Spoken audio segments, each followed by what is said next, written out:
Have you ever wondered what kind of photographer you are? If you're a street photographer, the answer is going to be either hunter or gatherer. Stick around and find out. My take on this might be different than the people who have tackled this before me, but this is my personal philosophy. First, we've got hunters. Hunters go out with a goal in mind. They're hunting for something, obviously. So they might go out looking for specific lighting. They might look for colors, be it red or yellow or whatever. They might look for men with pipes. It doesn't really matter. They've got a goal in mind. They're hunting for something, so that they collect these things like trophies. And one of the benefits of this, of course, is you develop a coherent body of work probably faster.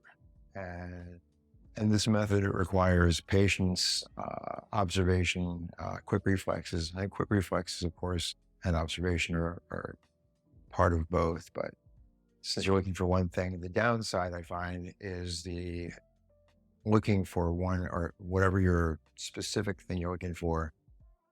You could pass by all sorts of other wonderful images that don't meet the criteria that you're seeking, therefore leaving a lot on the table.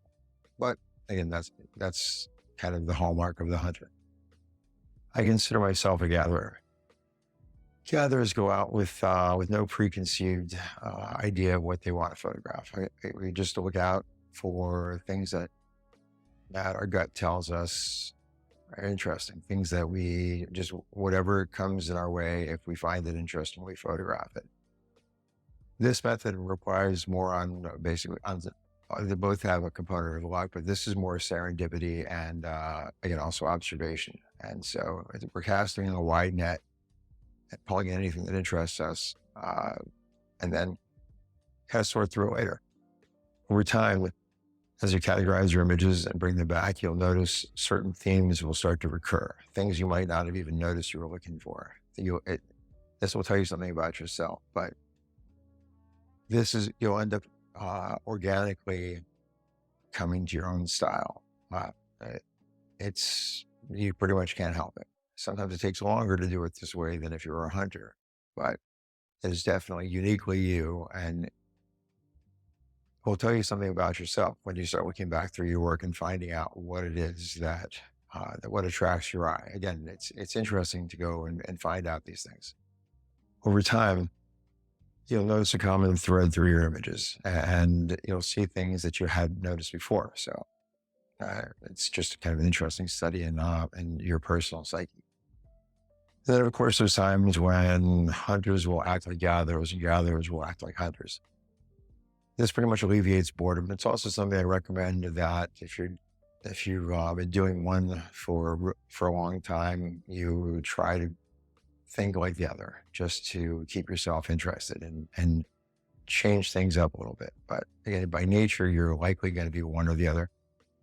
To a point, we all have some overlap. So it's probably rare that somebody's going to be 100% one or 100% the other.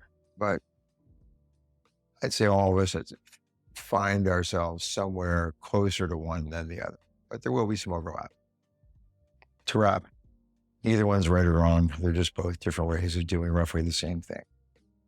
Either way, you get out there, you do what you love, you photograph the world, you get some fresh air, you put some steps on the counter, and life is good. So get out there, whichever one you choose, just go out there and photograph. If you found this useful, please like and subscribe. I'd love to read in the comments and find out which camp you're in. If you agree with me, cool. If you don't agree with me, that's cool too. And it's a big world and we all see things differently. But again, these are my opinions. I'd love to see what you have to think.